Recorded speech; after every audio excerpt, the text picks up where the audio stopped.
This right here gonna be a cakewalk. Roughly 12 hours ago, Hwoarang was officially revealed for Tekken 8, and exactly like I predicted, the Hwoarang of Tekken 8 is very different from past versions. One thing that I saw on Twitter before this is a tweet from Random Guy. You guys may recognize this name as the person who created the mock-up Tekken 8 character select screen based off the real Tekken 8 character select screen.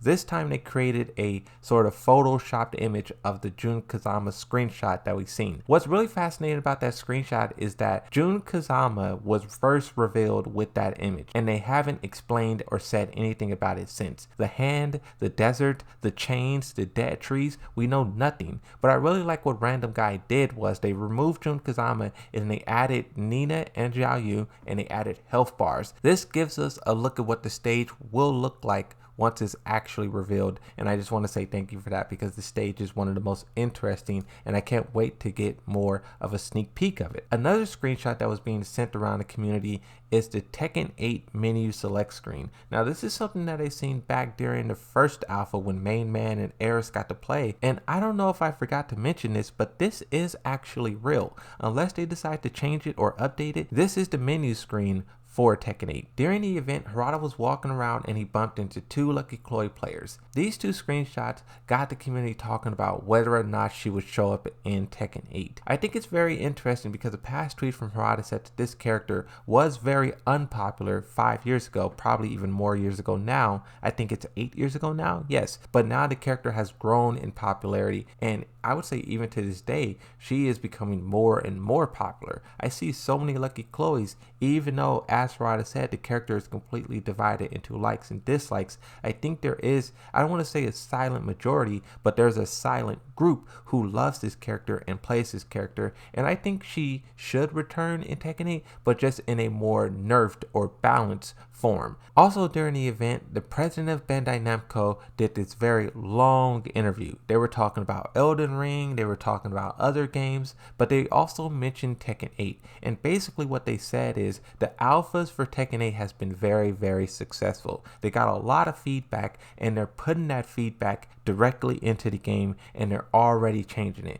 And one of the changes we can see already, a screenshot from the Tekken subreddit shows the heat burst effects startup and how it was removed. In Leroy Smith trailer, you can see how he's engulfed in that heat effect, whatever. And then in Hwoarang's trailer, they removed it.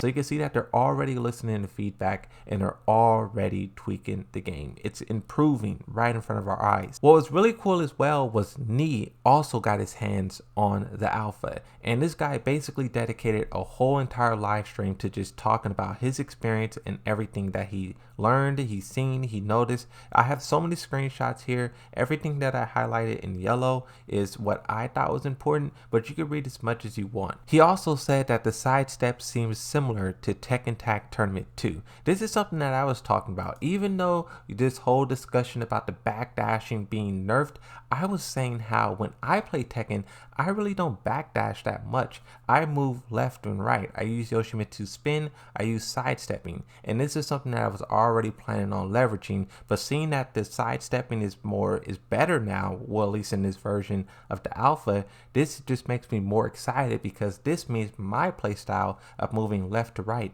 is going to be buffed. And it kind of makes sense because if we look at Lily's trailer, she sidestepped all the way behind Asuka with just one step. Now of course Lily has good movement, but this is just an example of the good sidestepping. Another thing that I want to note is because moves kept going in the heat, it felt like you were supposed to just keep pressing buttons and try to hit the opponent, but not sure if that's aggressive necessarily. The heat system seems mainly designed to constantly force situations with heat, and that's not really good because sometimes a strong offense or strong aggression is just pressing no buttons. You're just up in the opponent's face, you're terrifying them. Press a button, I'm going to block it and I'm going to punish it. We see this so many times in tournament where an opponent is dashing in the other person's face and then they try to throw out a hop kick or something. Boom, block, punish, now you look like an idiot. Another thing that Nee talks about is how different characters will be stronger than others based on the moves that they're using to activate heat. Moving on now and talking more specifically about Hwoarang. Something that the community noticed is he no longer has a eye patch. We thought that Hwoarang's his eye was completely gone. Now, of course, with mods and with character customization, you could change his outfit and you can see that his eye is still there. But we thought it would be like a scar. We thought it would be like permanent damage. But this guy doesn't look like he has anything over his eye, and it's just like, I don't know, I thought they would do like a scar or something, but it's nothing there. Character PV release. This time it's Hwoarang, who fights the Korean national sports of Taekwondo. This time he has a new haircut and uniform, and his coolness has been polished. The character was designed by Super Hiraraki. Their tweet says, I'm participating in Tekken 8 with Hwoarang's new design. The final thing that I want to talk about in this video is Hwoarang's master, Baekdu-san. Hwoarang has more of Baekdu-san's moves. His parry, a lot of you guys were telling me that. He has his hop kick. He has even more of Baekdu-san. He also, and this is a very important detail, he has Baek's name on his shirt.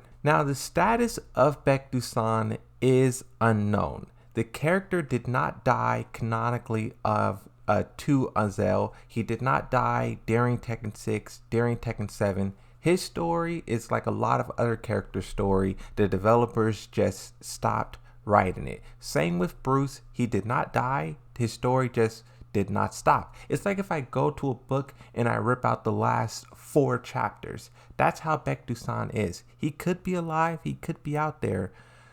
But seeing that Hwoarang has a lot of his stuff, the name on the shirt, I don't know. I don't know.